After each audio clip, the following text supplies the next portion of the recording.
I think there are two aspects to the torture problem in Sri Lanka. One aspect is to do with the conflict that we have had, the military ethnic conflict.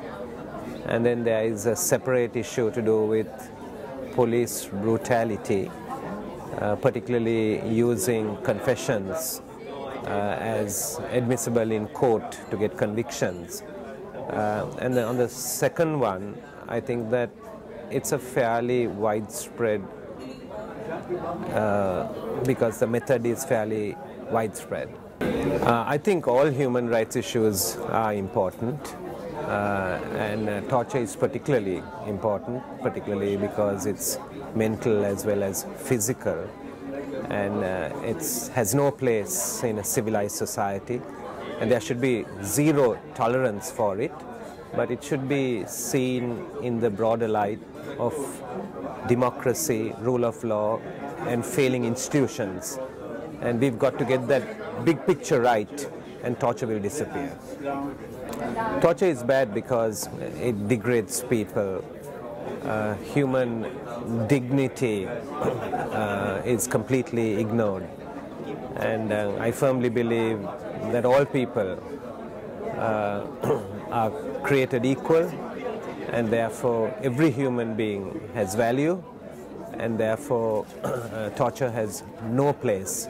It's a social evil committed by people on other people.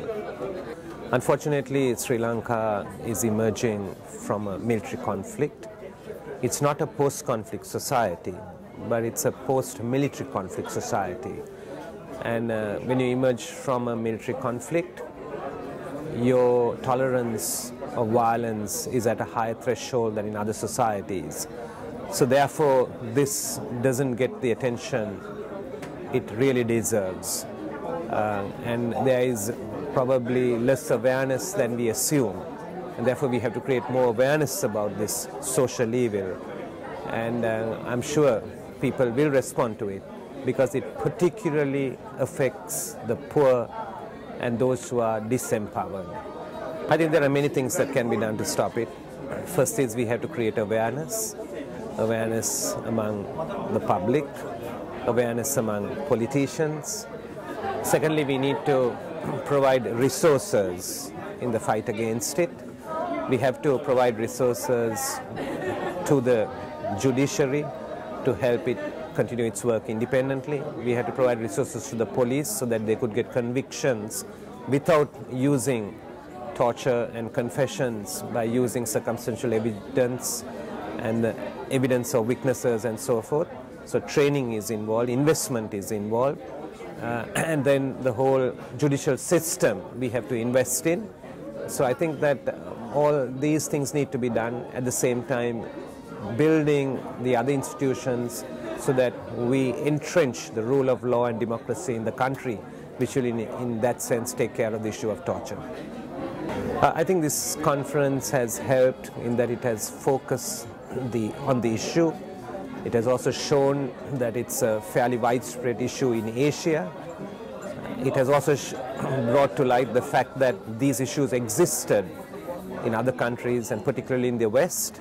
But as the public became aware of it, and it became abhorrent to society in general, with the demise of slavery, torture also disappeared.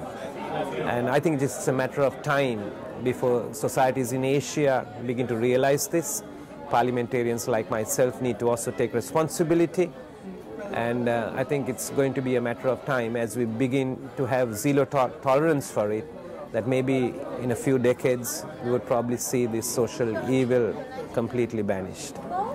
Yes, one thing that I will do is I will help to raise awareness about it. I will argue in the legislature for more resources to strengthen the institutions, public institutions like the judiciary, the administration, the prison system, and the police. Because I think we need to tackle it from two ends. One is we need to call a spade, what's wrong is wrong. But at the same time, we need to strengthen the institutions and reform the institutions, and that needs resources, and I'll certainly be arguing for that.